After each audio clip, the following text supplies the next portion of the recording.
بمال وبنين. أعوذ بالله من الشيطان الرجيم. وقال ربكم ادعوني أستجب لكم إن الذين يستكبرون عن عبادتي سيدخلون جهنم داخلين. بارك الله لنا ولكم في القرآن العظيم ونفعنا وإياكم بالآيات والذكر الحكيم. أستغفر الله لي ولكم ولسائر المسلمين فاستغفروه إنه هو الغفور الرحيم. والأحمر المنعوت بشرف الصدر ورفعه.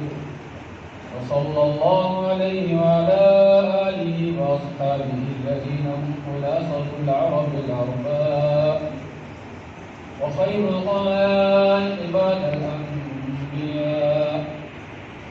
أما بعد فيا أيها الناس واتقوا الله فإن التوحيد رأس الطاعات.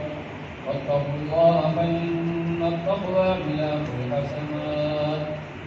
وعليكم بالسنة فإن السنة تهدي إلى الطاعة.